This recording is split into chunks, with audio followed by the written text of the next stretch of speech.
A little bit of a late start this morning because we had a kind of wonderful and busy day in Fresno yesterday. If you don't know, the one Rent-to-Let team and the hub team uh, did a 4-hour session from what was it, 9 to 1 yesterday, where Stratton came in and delivered sort of talk on wholesaling, the different parts, the ups, the downs, the technology, all of that. He did an awesome job. Followed by Adam, who came out and delivered kind of a flipping 101 and ARVs and maximum offer and different teams to work through. So he really nailed that.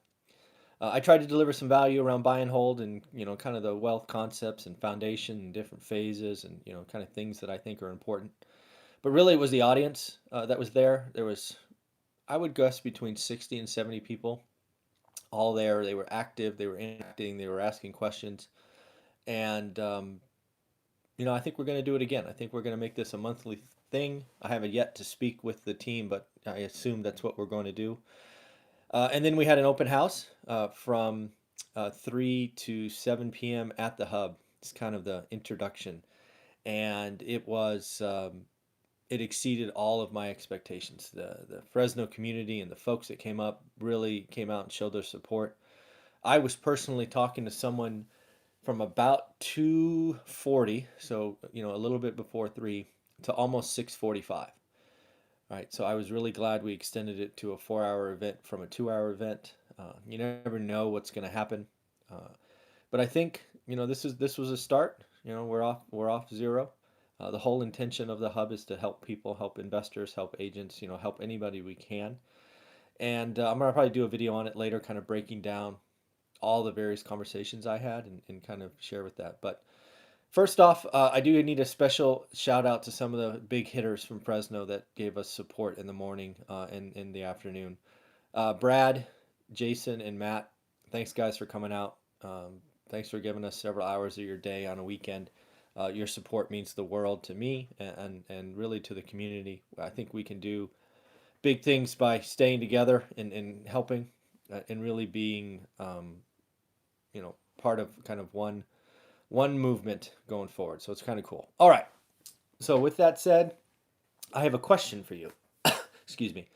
Uh, I want you to think about what's the most loved stock on Wall Street. Now, do you know? Right. So Wall Street, I read a report this morning. They interviewed 50, let's call them financial analysts, and 49 out of 50 had a buy rating on this stock. So I want you to guess and leave a comment below. I'll put the answer at the bottom of my description, which I'm sure none of you read, but I'm going to put it at the bottom so you can check yourself. But leave a comment first, no cheating, and let's see how you all do. And this ought to be interesting. We'll see how many people leave a comment, and then we'll see how many people get it right. So again, I'll leave the answer at the bottom of the description. What is the most loved stock on Wall Street? Next up, people are already starting to talk about 2020, kind of, looking forward and trying to identify what the risks are.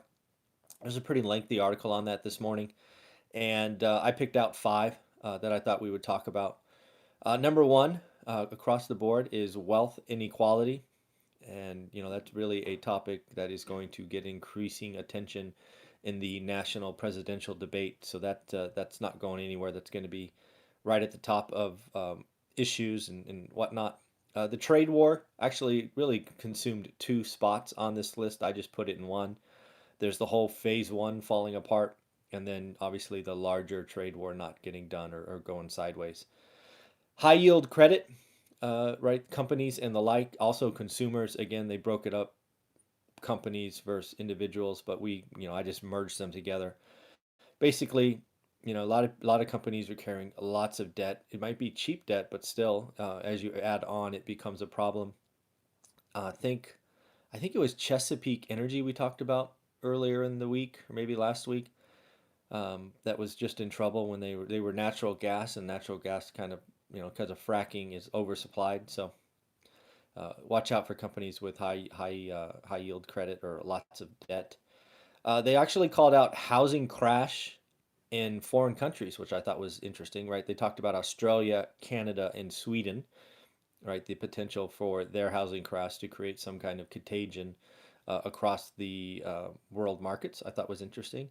And then the last one is one that, again, I've admitted that I need to pay more attention to, was the US dollar appreciation. Right? There's this great tug of war between Asia and Europe where many markets are now negative interest.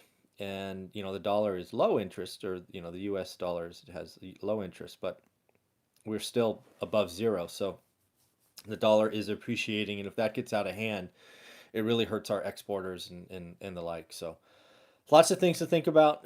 None of these seem like they're burning hot right now, but you can certainly see over the course of 365 days how some of these could be an issue. So I thought it was interesting. So again, if you were out at the event yesterday, I want to thank you one more time for Brad, Jason, and Matt. You guys showing your support in the morning was fantastic. Thank you very much. And again, what do you think is the most loved stock on Wall Street? Leave the answer in comments. And if you care to know what the right answer is, scroll down to the bottom of my description. I will put the answer there. All right, everybody, have a great day. Take care.